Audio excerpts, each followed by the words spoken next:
Bom, vamos lá, pessoal. Por causa dessa expressão aqui, as pessoas vão negar a história completamente. Eu já conheço a cabeça das pessoas.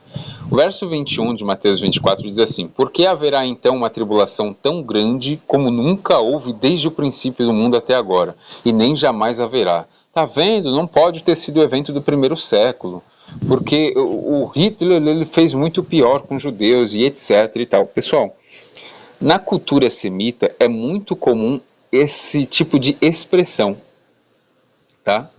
Vou mostrar para vocês. Esse daqui é um livro chamado Eclesiástico. Ele é escrito no século II a.C., que Yeshua ben Sirácida, Jesus filho de Sirácida. Olha o que ele fala aqui, ó, do templo de Salomão. Ó. Salomão. Depois dele surgiu um filho cheio de saber, depois de Davi, que graças a ele viveu em segurança. Salomão reinou num tempo de paz, Deus concedeu-lhe repouso ao redor, a fim de que ele levantasse uma casa para seu nome, e preparasse um santuário para a eternidade. Está falando de Salomão. Aí eu pergunto, o templo de Salomão, ele não foi destruído? Aqui está falando, um templo para a eternidade. Isso é comum, pessoal, na linguagem semita. A Bíblia é escrita por judeus, ela não é escrita em português. Inclusive, se a gente for apegar a tempos verbais, eu também posso falar, Jesus só falou com os discípulos, porque só eles que iam passar por tudo isso, que eles iam ver. É uma linguagem corporativa, né? Eu até vou explicar isso depois. Outra demonstração aqui que eu vou mostrar para vocês. Ó. Em 1 Reis 18,5 diz assim, prestem atenção. No Senhor Deus de Israel confiou, de maneira que depois dele não houve, o texto está afirmando, não houve quem lhe fosse semelhante entre todos os reis de Judá, nem entre os que foram antes dele. Esse texto aqui de 1 Reis 18,5, pessoal, está falando de Ezequias. Ezequias ele reinou de 716 a 687 a.C. E aqui o texto afirma, o escritor do livro de Reis afirma que de maneira, depois dele não houve quem lhe fosse semelhante entre todos os reis de Judá, nem entre os que foram antes, nem antes e depois houve alguém semelhante a Ezequias. Só que o próprio escritor de Reis, né, no segundo livro de Reis, no capítulo 23, verso 25, ele diz assim, e antes dele, e aqui está falando de outro rei, tá? Está falando de Josias.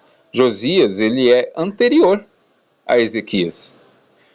E antes dele não houve rei semelhante, que se convertesse ao Senhor com todo o seu coração, com toda a sua alma e com todas as suas forças, conforme toda a lei de Moisés, e depois dele nunca se levantou outro tal.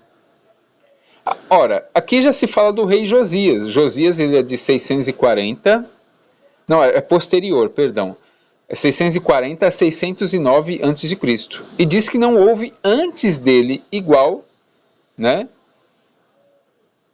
E nem se levantou outro, até o escrito do livro de Reis. Aí eu pergunto, será que ele esqueceu do rei Ezequias, que ele mesmo falou a mesma coisa?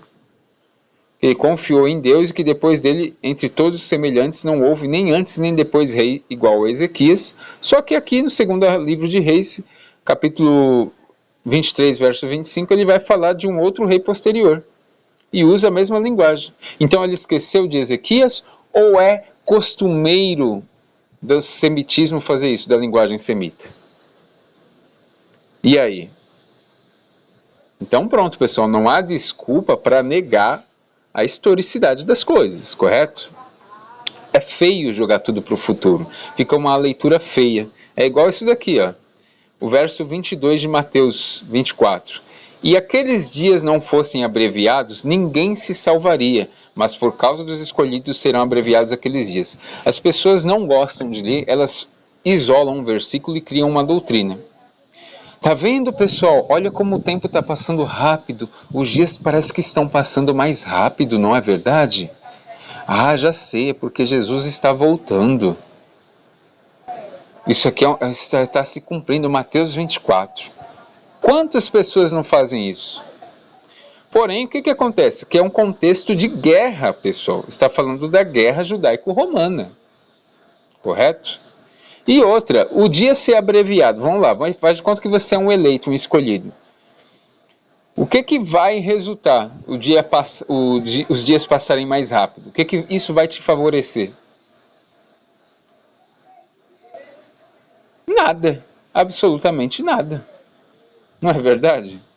Então por que ele fala aqui? E se aqueles dias não fossem abreviados, ninguém se salvaria, mas por causa dos escolhidos serão abreviados aqueles dias. Quem são os eleitos aqui?